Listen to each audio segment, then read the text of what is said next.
Hello दोस्तों, स्वागत है आप लोग का। तो चलिए सेशन को आगे दोस्तों बढ़ाते हैं कि कई सारी चीज़ें पढ़ेंगे हम लोग, ठीक है। देखिए लगभग पहला पॉइंट और सेकंड पॉइंट हम लोग कर चुके हैं इंडिया के बारे में और उसके नेशनल सिंबल्स, एम्ब्लम सारे देख चुके हैं। आज हम पॉलिटिकल स्ट्रक्चर के बारे में देखेंगे बेसिकली, ठीक है। देखिए इसमें ज़्यादातर चीज़ें ना हम लोग पढ़ चुके हैं। इसमें जो है ज़्यादातर चीज़ें हम लोग पढ़ चुके हैं। बेसिकली देखिए जो चीज़ें हम वही पढ़ेंगे जो हमारे एग्जाम पॉइंट से रिलेवेंट है, प्लस हमने अभी तक पढ़ा नहीं है। चाहे हमने करंट अफेयर पढ़ा है उसमें, राइट।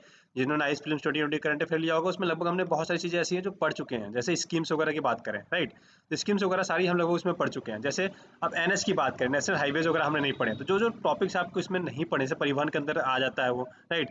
जल संसाधन की बात करें, जल शक्ति मंत्रालय वगैरह हम सब कुछ पढ़ चुके हैं, राइट। कल्याण की स्कीम्स की बात करें, युवा कल्याण के मामले में देखें तो जो देखो चीज़ें हम पढ़ चुके हैं वो नहीं पढ़ने वाले। बेसिकली देखो इसमें हमने ये थोड़ी सी जानने की जरूरत थी। राष्ट्रीय सिंबल्स के बारे में जानना बहुत ज़्यादा जरूरी था। थोड़ा सा पॉलिटिकल स्ट्रक्चर के बारे में देखेंगे, उसके बाद जो स्कीम्स वगैरह रह जाती हैं, ठीक है, जो रिलेवेंट्स हमने अभी तक डिस्कस नहीं किया है करंट अफेयर में वो डिस्कस कर लेंगे। उसके बाद एनएच वगैरह का देखेंगे। एटलीस्ट आपको एनएच देखो, एनएच का मतलब क्या है पहले समझिए। National highways, right. तो नेशनल हाईवेज के बारे में हम लोग पढ़ने वाले हैं। नेशनल हाईवेज 1 टू लेके एटलीस्ट आपको 10 तक याद होना चाहिए। अगर आपने 1 से लेकर 10 तक याद कर रखा है तो ये मान के चलिए कि आप आराम से अपना एग्जाम क्लियर कर जाएंगे, राइट। अगर यूपीएससी में कोई भी नेशनल हाईवे से क्वेश्चन आता है तो उसको आप आराम से सॉल्व कर जाएंगे, राइट। मैपिंग वगैरह ये सब सारी चीज़ें हम कर चुके हैं, तो यहाँ पे दोबारा से टाइम वेस्ट नहीं करेंगे हम लोग, ठीक है। और देखो जिनको बुक्स वगैरह मंगानी होगी डिस्क्रिप्शन लिंक में आप जाइए, जो भी आपको किताबें चाहिए आप ऑनलाइन दोस्तों मंगा सकते हैं। अमेजन का मैंने सारे लिंक दे रखे हैं। हिंदी में भी दे रखा है प्लस इंग्लिश में भी दे रखा है। तो आप दोनों जगह दोनों आप जो भी बुक आपको माना है, हिंदी में पढ़ना है हिंदी में पढ़िए, इंग्लिश में पढ़ना है इंग्लिश में पढ़िए। आप डिस्क्रिप्शन लिंक पे देखेंगे आपको सारी किताबों की लिस्ट मिल जाएगी, ठीक है। तो आज हम बात करेंगे दोस्तों पॉलिटिकल सेक्टर के बारे में, ठीक है। हिंदी इंग्लिश का उसमें भेदभाव नहीं होगा, आप इसके लिए निश्चिंत रहिए, ठीक है। और इसमें जितनी बेसिक इन्फॉर्मेशन है मैं हिंदी इंग्लिश दोनों में बताऊंगा, चाहे हिंदी में लिखा हो चाहे इंग्लिश में लिखा हो, तो उसको आपको बिल्कुल भी परेशान होने की जरूरत नहीं है, ठीक है। अब बात करते हैं, देखो हमारा एक संविधान है, कॉन्स्टिट्यूशन ऑफ इंडिया है, ठीक है, जिसको भारत का संविधान बेसिकली दोस्तों हम कहते हैं। इसको शुरू में बनाने में जो टाइम लग गया, बेसिकली अगर बात करें तो 9 दिसंबर 1946 से इसका प्रारूप स्टार्ट हुआ था। उद्देश्य प्रस्ताव है, संविधान सभा की बैठक हुई थी, उद्देश्य प्रस्ताव आया। उसके बाद फिर हमने अपना तिरंगा 22 जुलाई के आसपास अपनाया था 1947 में। फिर 24 आपका 24 जनवरी 1950 को इसकी आखिरी बैठक हुई थी। और 26 जनवरी 1950 से हमने इसको लागू कर दिया था कंप्लीट रूप से। और 26 नवंबर 1949 को पार्शली हमने इसको क्या किया था, पार्शली रूप से मतलब आंतरिक रूप से इसको मान्य कर दिया था। बेसिकली ये हुआ था। तो जो हमारा संविधान है, जो हमारा कॉन्स्टिट्यूशन एक ऐसा दस्तावेज है जिसके रूल्स रेगुलेशन सारे लोग फॉलो करते हैं। हमारी संसद इसी के बेसिस पे काम करती है। हमारा प्रधानमंत्री, हमारा राष्ट्रपति, राज्यपाल, मुख्यमंत्री, विधायक, सांसद जितने भी चूज किए जाते हैं सारे के सारे इसी कॉन्स्टिट्यूशन के तहत ही चूज किए जाते हैं, ठीक है। जो हमारे संविधान में लिखा गया है उसी के तहत ये सब मान्य होता है। तो इसमें अगर बात करें तो देखो इसको कैसे लिखा गया है, जैसे कि पार्ट में डिवाइडेड है, 22 पार्ट में डिवाइडेड है, ये 22 पार्ट्स में, राइट। और इस 22 पार्ट में नंबरिंग की गई है, ठीक है। इसमें 395 आर्टिकल है जिसको हम अनुच्छेद कहते हैं, भाग को हम पार्ट कहते हैं। उसके अलावा कुछ चीज़ें ऐसी है जो इसमें हम लोग नहीं लिख पाए, उसको अलग से अनुसूचियों में बना दिया हमने। अंग्रेजों के टाइम पे अनुसूचियाँ भी हुआ करती थी तो हमने जस्ट इनको फॉलो करते हुए अनुसूचियाँ बना दी। शुरू में ये दोस्तों 8 थे और अभी बढ़ के कितनी हो गई है, 12 हो गई है, ठीक है। तो आपसे एक चीज़ क्वेश्चन बनता है कि जो हमारा ओरिजिनल कॉन्स्टिट्यूशन था उसमें कितने शेड्यूल थे, तो याद रखिएगा 8 शेड्यूल थे, 8 अनुसूचियाँ थी, 22 भाग में डिवाइडेड था, 395 आर्टिकल्स थे, ठीक है। हमारा संविधान बनने में कितना समय लगा, 2 साल 11 महीने 18 दिन लगा, ये याद रखिएगा, ठीक है। करंटली अगर आपसे पूछे तो बहुत बार ऐसा होता है कि अभी पूछ लिया था कि लगभग हमारे संविधान में अभी तक कितने अमेंडमेंट हो चुके हैं या कितने संविधान मतलब कितने आर्टिकल्स के आसपास है, 450 के आसपास कह सकते हो। बट ऐसे क्वेश्चन जनरली यूपीएससी नहीं पूछेगा और बाकी स्टेट पीसीएस की एग्जाम ऐसे पूछे जाने के चांसेस थोड़े से कम होते हैं। हाँ, मूल संविधान से लेके वो लोग पूछ लेते हैं। और भाग भी 22 ही है एक्चुअली में। इसमें कई पार्ट्स जैसे 9A कर दिया गया, 9B कर दिया गया, तो ऐसे देखो तो लगभग 25 के आसपास हो जाते हैं। बट ये सारी चीज़ें इतनी रिलेवेंट नहीं है, आपको याद रखने की जरूरत नहीं है, ठीक है। उसके बाद बात करें, देखो जो हमारा संविधान सभा था, कॉन्स्टिट्यूशनल असेंबली थी, उसका जो हेड चूज किया गया था वो किया गया था डॉक्टर राजेंद्र प्रसाद को, ठीक है। और अस्थाई अस्थाई जो अध्यक्ष चूज किया गया था वो आपका सच्चिदानंद सिन्हा थे, ठीक है। तो मैं नाम बता दे रहा हूँ, वैसे इतना रिलेवेंट है नहीं। एक खासतौर पे स्टेट पीएससी के एग्जाम में पूछे जाते हैं, यूपीएससी में पूछे जाने के चांसेस थोड़े से नहीं के बराबर है। पहली बैठक मैंने बताया था 9 दिसंबर 1946 को हुई थी, ठीक है। और 26 नवंबर 1949 को दोस्तों हमने क्या किया था, संविधान सभा मतलब संविधान सभा ने हमारे संविधान को पारित किया था और कंप्लीटली जब लागू हुआ था ये, तो 26 जनवरी 1950 को लागू हो गया था, ठीक है। इसी डेट को दोस्तों हम रिपब्लिक डे के बनाते हैं। एक्चुअली अब आप बहुत सारे लोग पूछते हैं कि सर 26 जनवरी को ही हमने क्यों मनाते हैं। बेसिकली ये है कि 1930 में लाहौर अधिवेशन हुआ था, राइट? तो इसी दिन हमने पूर्ण स्वराज की बातें कही थी 26 जनवरी को। तो इसी दिन इसलिए हमने क्या किया था, इस डेट को चूज किया था। और एक चीज़ याद रखिएगा, संविधान सभा की आखिरी बैठक 24 जनवरी 1950 को हुई थी। जो हमारा पूरा संविधान सभा कौन था, ये भी थोड़ा सा जान लीजिए।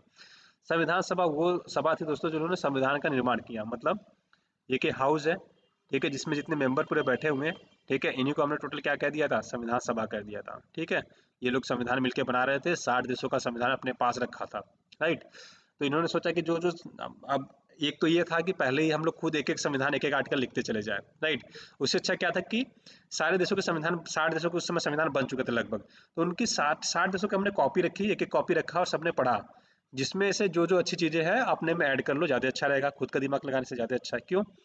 जैसे यूएसए की बात करें, यूएसए ने दोस्तों देखो लगभग 1776 के आसपास अपना संविधान लिख लिया उन्होंने, ठीक है। उन्होंने जब 76 में अपना संविधान लिखा और आपका 79 के आसपास लागू हुआ था, ठीक है। तो अब देखो उसके बाद, उस समय जब इन्होंने संविधान लिखा दोस्तों, तो इनको दोस्तों ये भी नहीं पता था कि मतलब कुछ मूल अधिकार या फंडामेंटल राइट जैसा होता है। तो मूल अधिकार ही लिखना भूल गए थे ये लोग, ठीक है, फंडामेंटल राइट ही लिखना भूल गए थे। फिर बाद में इन्होंने अमेंडमेंट करके इसको जोड़ा था इसमें, राइट। तो ऐसी मिस्टेक्स हम ना करें, इसलिए हमने क्या किया था, अपने देश के सारे संविधान को हमने लेके बैठे और इसको एक एक करके हमने पढ़ना चालू कर दिया था, राइट। ये बेसिक चीज़ें इतनी याद रखें जो आपके एग्जाम पॉइंट से इंपॉर्टेंट हो जाता है। तो आपको आर्टिकल्स भी पते होने चाहिए। तो एटलीस्ट जो लोग पॉलिटी पढ़ते होंगे या लक्ष्मीकांत पढ़ते होंगे, तो आप लोग को जैसे इसको पढ़ना भी चाहिए दोस्तों, और कोशिश करना चाहिए कि इसको कम्प्लीटली आप याद रखें, ठीक। आप देखो भारत के संविधान की सबसे पहले प्रस्तावना है, तो ये तो हमने पढ़ लिया कि 22 भाग है, 395 आर्टिकल है, 12 शेड्यूल्स हो चुके हैं अभी तक। और प्रस्तावना में क्या एग्जाम में आपसे क्वेश्चन पूछा जाता है, मैं जैसे आपको एक बार इंट्रो करा देता हूँ। सबसे पहले तो हम भारत के लोग से स्टार्ट होता है, ये लाइन आपको याद होना चाहिए, we the people of India, ठीक है। उसके आगे की लाइन है, एक संपूर्ण प्रभुत्व संपन्न समाजवादी पंथनिरपेक्ष लोकतंत्रात्मक गणराज्य बनाने के लिए, ये लाइन आपको याद होनी चाहिए। और देखो समाजवादी पंथनिरपेक्ष ये बाद में ऐड हुआ था, ठीक है, तो वो भी हम पढ़ेंगे। और अखंडता वर्ड, तो ये 42वें संविधान से हमने इसको ऐड किया था, तो बेसिकली ये भी याद रखेंगे आप, ठीक है। और एक चीज और पूछता है आपसे कि न्याय कितने टाइप के हैं। तो देखो सामाजिक, आर्थिक, राजनीतिक। जो इंग्लिश मीडियम वाले परेशान ना हो, आगे की स्लाइड में इंग्लिश में ही लिखा हुआ है, ठीक है। तो 3 तरीके के न्याय की बातें कही जाती है। स्वतंत्रता कितने प्रकार की है? विचार की, अभिव्यक्ति की, विश्वास की, धर्म की, उपासना की, इतनी प्रकार की स्वतंत्रता दी गई है, ठीक है। समता की बात करें, समानता की बात करें, तो प्रतिष्ठा और अवसर की समता मिलेगी आपको, बराबरी का अधिकार मिलेगा, राइट। ये चीजें याद रखिए। 26 नवंबर 1949 को हमने इसको अपनाया था, इतनी चीजें याद रखेंगे। 42वें संविधान संशोधन 1976 में हमने, ठीक है, अखंडता वर्ड जोड़ा था यहाँ पे, राइट, अखंडता जोड़ा था, समाजवादी, पंथनिरपेक्ष, तीनों वर्ड जुड़े थे। तो याद रखिएगा, आपके एग्जाम पढ़ने से रिलेट हो जाता है, ठीक है। तो इंग्लिश मीडियम वाले बच्चे देख लिया, आपको क्या याद रखना दोस्तों, be the people of India से हमारा स्टार्ट होता है, आपको जस्ट ये याद रखना है आपके एग्जाम पॉइंट ऑफ व्यू से, ठीक है। फिर ये सोवरेन, सोशलिस्ट, सेकुलर, डेमोक्रेटिक और रिपब्लिक, ये बेसिकली याद रखना है। जस्टिस कितने टाइप के हैं? तो सोशल, इकोनॉमिक और पॉलिटिकल जस्टिस है। लिबर्टी की बात करें तो thought, expression, belief, faith and worship की। इक्वलिटी की बात करें तो स्टेटस एंड अपॉर्चुनिटी की, ठीक है। और कब हमने इसको अपनाया था? 26 नवंबर 1949 को हमने इसको क्या किया था, अपना लिया था। तो बेसिकली इतनी चीजें आपको जस्ट याद रखनी है जो आपके एग्जाम पॉइंट से इंपॉर्टेंट है। ये सारे पार्ट्स हैं जो हमने हिंदी इंग्लिश में लिख रखा है, ठीक है। अगर आप संविधान के अगर बात करेंगे तो मैंने बताया था कि कितने भाग हैं, उसके 22 हैं। तो पहले भाग की बात करें तो पहले भाग को जो नाम दिया गया संघ और उसके क्षेत्र, जो उसमें आर्टिकल की बात करें, अनुच्छेद की बात करें तो 104 तक है। फिर सेकंड जाएंगे तो नागरिकता के बारे में है, जो 5 से लेकर 11 तक है। तीसरे में जाएंगे तो मूलभूत अधिकार के बारे में है, जो 12 से लेकर 35 तक है। 4 में जाएंगे तो नीति दिशक तत्व है, जो आर्टिकल 36 से लेकर 11 तक है, ठीक है। उसके बाद 4A मूल कर्तव्य, जो बाद में जोड़ा गया था, ठीक है। उसके बाद 5 संघ के बारे में है, ठीक है। उसके बाद आपका जो इम्पोर्टेंट है पंचायती राज, 9 में पंचायत है, और 9(1) में पंचायत नगर पालिकाएं हैं, तो ये बाद में ऐड हुआ था। 10वां आपका अनुसूचित जनजाति क्षेत्रों के बारे में है, ठीक है। सेम ऐसे इंग्लिश में है, ठीक है। पार्ट 1 अगर आप इंग्लिश में देखोगे तो इसमें आपका पार्ट 1 किसके बारे में है? पार्ट 1 यूनियन एंड इसके टेरिटरी के बारे में है। Second citizenship, fundamental rights, directive principle of state policy, then fundamental duties के बारे में है, यूनियन के बारे में है, और इसके आर्टिकल्स भी दिए गए हैं आगे आगे, ठीक है। ये जस्ट आप एक बार रीड आउट कर लीजिएगा, इसका मतलब अगर याद रख सकते हो तो ठीक है।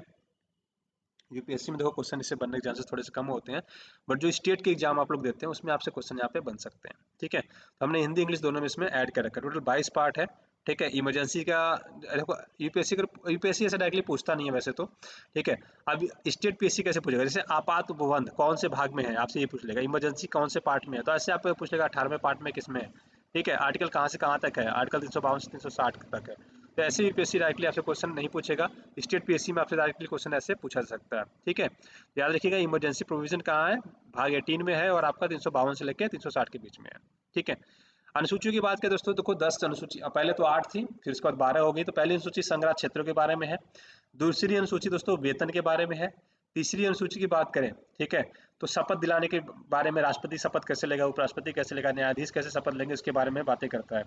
और दूसरी अनुसूची की बात करें, ठीक है, दूसरी अनुसूची दोस्तों जैसे राष्ट्रपति का सैलरी कितना होगा, राज्यपाल का सैलरी कितना होगा, लोकसभा के सदस्यों की सैलरी कितनी होगी, उसके बारे में बातें करता है।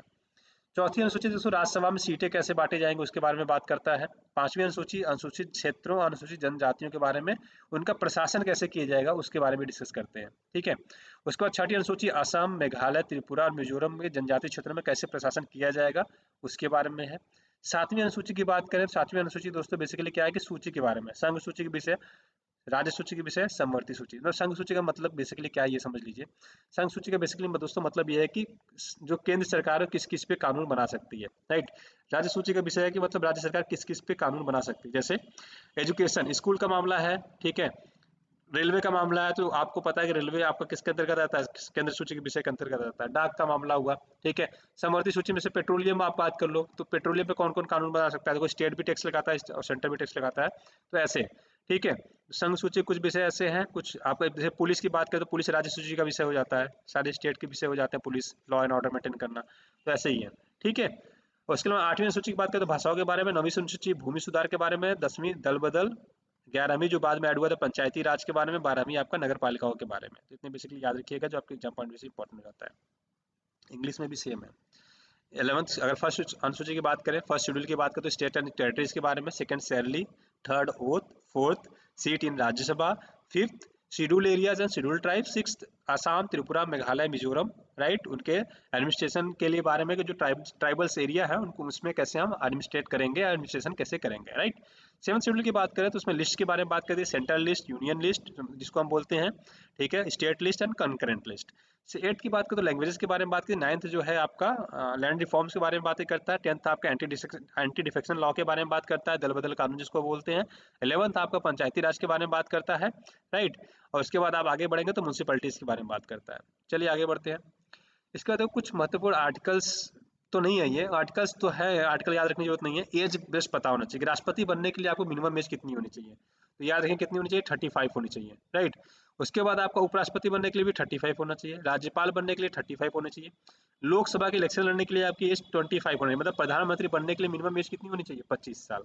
ठीक है, मतलब समझ गया, प्रधानमंत्री बनने के लिए कितनी एज होनी चाहिए, मिनिमम 25 साल, राइट, ये याद रखिएगा।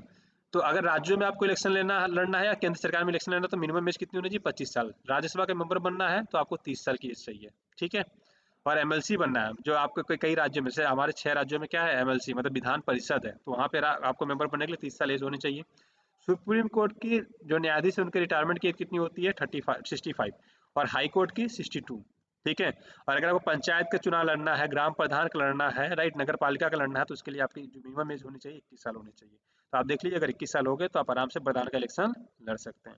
ये बेसिकली याद रखिए क्योंकि एग्जाम में डायरेक्टली यूपीएससी में आप देखेंगे बहुत बार क्वेश्चन पूछ लिया जाता है, इसलिए दोस्तों मैंने इसको ऐड किया है। ठीक है, और ये याद रखिए कौन सा किसको त्याग पत्र अपना दे सकता है। ठीक है, रिजिग्नेशन लेटर किसको कौन देता है, जस्ट ये थोड़ा सा आपको जानने के लिए इंपॉर्टेंट भी आता है। तो राष्ट्रपति जो है दोस्तों अपना रिजिग्नेशन लेटर किसको देता है, उपराष्ट्रपति को। उपराष्ट्रपति किसको देता है, राष्ट्रपति को। चीफ जस्टिस ऑफ इंडिया किसको देता है, राष्ट्रपति को। गवर्नर राष्ट्रपति को। Chief justice of high court राष्ट्रपति को। लोकसभा के स्पीकर लोकसभा के उपाध्यक्ष को देता है, वाइस उपाध्यक्ष को देता है, वाइस स्पीकर को देता है। ठीक है, लोकसभा का उपाध्यक्ष लोकसभा के अध्यक्ष मतलब स्पीकर को देता है। ठीक है, उपसभापति सभापति को देता है, और संसद के जो सदस्य होते हैं अपने सभापति को देता है, जो चेयरमैन होता है उसको देता है। ठीक है, ये इतने इंपॉर्टेंट नहीं है, आप जस्ट मैंने इसलिए ऐड कर दिया कि लगभग सारे पढ़ ही रहे हैं तो सारे एक साथ ही पढ़ लेते हैं। ठीक है, तो ये इतने इंपॉर्टेंट नहीं है, तो याद रखिएगा। ठीक है, जो ऊपर के हमने ये हाईलाइट किए ना 6, ये ज़्यादा इंपॉर्टेंट हो जाता है आपके एग्जाम पॉइंट ऑफ व्यू से, तो ये आपसे पूछा जा सकता है। ठीक है, सेम ऐसे ही विधानसभा का अध्यक्ष किसको देता है, उपाध्यक्ष को। उपाध्यक्ष किसको देता है, अध्यक्ष को देता है। सभापति उपसभापति को। उपसभापति सभापति को। यूपीएससी का जो चेयरपर्सन होता है वो राष्ट्रपति को अपना देता है। लोकसभा आयोग राज्य वाला राज्यपाल को देता है। ठीक, अब किसको कौन शपथ दिलाता है ये भी याद रखिएगा। जो प्रेसिडेंट को अगर जब चूज करके पहली बार प्रेसिडेंट चुना जाता है तो उसको ओथ दिलाने का काम करता है। ठीक, शपथ दिलाने का काम इसको जो है सीजीआई करता है, चीफ जस्टिस ऑफ इंडिया करते हैं। उपराष्ट्रपति को राष्ट्रपति शपथ दिलाते हैं। CGI को राष्ट्रपति से शपथ दिलाते हैं, ठीक है। अगर राष्ट्रपति नहीं है तो उसके द्वारा जो भी नियुक्ति किया जाता है वो दिया जाता है, ठीक है। तो सिर्फ गवर्नर की बात करें तो जो उच्च न्यायालय के मुख्य मुख्य न्यायाधीश होते हैं वो शपथ दिलाते हैं, ठीक है। और केंद्रीय मंत्री को राष्ट्रपति शपथ दिलाते हैं, जो सेंट्रल गवर्नमेंट के मंत्री होते हैं, ठीक है। इतने बेसिक चीजें याद रखिएगा। जैसे हमारी पार्लियामेंट चलती है, संसद चलता है दोस्तों, तो उसमें जो अवधि होती है, मतलब अगर सपोज करिए आज कोई पार्लियामेंट का सेशन हो गया, मान लेते हैं जनवरी था, ठीक है। जनवरी में कोई सेशन समाप्त हुआ, 31 जनवरी को समाप्त हो गया, तो अगला सेशन मिनिमम कितने टाइम के पीरियड के बाद हो जाना चाहिए, मतलब 6 महीने बाद। मतलब इसमें मैक्सिमम 6 मंथ का गैप हो सकता है। 6 मंथ बाद आपको 8वें महीने की पहली तारीख से सेशन स्टार्ट करना ही पड़ेगा, क्योंकि 6 महीने ये हो गए, जनवरी का पूरा महीना हो गया, ठीक है। तो आपको 8वें महीने मतलब अगस्त के आसपास आपको स्टार्ट करना ही पड़ेगा, ये बेसिकली रूल है, ठीक है। तो मैक्सिमम जो गैप हो सकता है दो दो सभाओं की, मतलब आज मीटिंग हुई, आज के बाद समाप्त होगी मान लीजिए संसद अपनी, तो जब दूसरा संसद स्टार्ट होना है तो इसके बीच का जो गैप है वो 6 महीने से ज़्यादा नहीं होना चाहिए, ठीक है। तो यही है यहाँ पे लिखा हुआ। उसके बाद ऑर्डिनेंस की बात करता है, तो कोई भी ऑर्डिनेंस लाता है तो कितने महीने के लिए वैलिड होता है, 6 मंथ, और उससे ज़्यादा कितना मैक्सिमम रह सकता है। जैसे ही हमारी लोकसभा या राज्यसभा चालू होती है, 6 सप्ताह के अंदर 6 वीक के अंदर इसको पास कराना होता है, ठीक है। ये बेसिकली याद रखिएगा, ठीक है। अगर राष्ट्रपति की मृत्यु हो जाती है तो 6 महीने के अंदर इलेक्शन कराना होता है, तो ये बेसिकली याद रखिएगा, ठीक है। राष्ट्रपति जो राज्यपाल शासन लगाया जाता है 356 के तहत, या इसको राष्ट्रपति शासन कहते हैं, 6 महीने से अधिकतम 6 महीने तक लगाया जाता है एक बार में, और उसको अधिकतम बढ़ा के 3 वर्षों तक लगाया जा सकता है, ठीक है। ये बेसिकली याद रखिए, जो आपके एग्जाम पॉइंट से इंपॉर्टेंट हो जाता है। तो ये ऊपर के दोस्तों बेसिकली क्या है कि आपको ये इतने याद रखने थे। उसके बाद धन विधेयक के बारे में बात करता है कि धन विधेयक अगर राज्यसभा में गया हो तो कितने दिन तक ये लोग रख सकते हैं, 14 दिन तक रख सकते हैं, उनको पारित करना पड़ेगा, नहीं पारित करेंगे तो ये मान लिया जाता है कि पारित हो गया है। आपके यहाँ 2 सेशन है, लोकसभा और राज्यसभा, ठीक है। अब इतना तो मैं आशा करता हूँ कि आपने पॉलिटी पढ़ी होगी। तो जो धन विधेयक होता है वो लोकसभा में बेसिकली आता है, यहाँ से पारित हो जाता है तो राज्यसभा के पास जाता है पास करने के लिए। ये मैक्सिमम जो धन विधेयक होता है उसको 14 डेज तक रख सकता है, मनी बिल को 14 डेज तक रख सकता है। 14 डेज में अगर इन्होंने पारित नहीं किया तब भी मान लिया जाता है कि पास कर दिया इन्होंने, ठीक है। कोई वैल्यू नहीं होती बेसिकली राज्यसभा की। अब देखो करंट, अब इसमें करंट अफेयर में दोस्तों इसको डिस्कस बहुत लंबा नहीं कर सकते, क्योंकि पॉलिटिक कॉन्सेप्ट है। अगर आपने लक्ष्मीकांत का हमारा पैक लिया होगा तो वहाँ पे पढ़ा होगा आपने मेरे से, ठीक है। मैंने बहुत अच्छे से उसको एक्सप्लेन भी किया है वहाँ पे, ठीक है। राष्ट्रपति की मैक्सिमम अवधि कितनी होती है, 5 साल, लोकसभा के भी 5 साल। आपात एक बार में 1 वर्ष तक मैक्सिमम लगाया जा सकता है, ठीक है। उसके बाद फिर बढ़ाना पड़ेगा आपको, राइट। और अगर आप 60 दिन तक संसद के सदस्य हैं, 60 दिन तक संसद में नहीं आते हैं, तो आपकी सदस्यता क्या होती है, रद्द हो जाती है। तो 60 दिन में एक बार आपको जो संसद में आना जरूरी है, ठीक है। तो दोस्तों आज की वीडियो में इतना ही रखते हैं, और नेक्स्ट वीडियो में जब मिलेंगे तो हम लोग क्या करेंगे, एनएच वगैरह के बारे में थोड़ा डिस्कस करेंगे, ये सारी चीज़ें हम एक एक करके सारी डिस्कस कर लेंगे, ठीक है। तो आज की वीडियो में बस इतने ही रखते हैं, आशा करते हैं वीडियो पसंद आया होगा, पसंद आया तो अपने दोस्तों के साथ लाइक से सब्सक्राइब करना ना भूलिएगा। वीडियो देखने के लिए बहुत बहुत धन्यवाद, आपका दिन शुभ हो। Thank you so much, have a great day.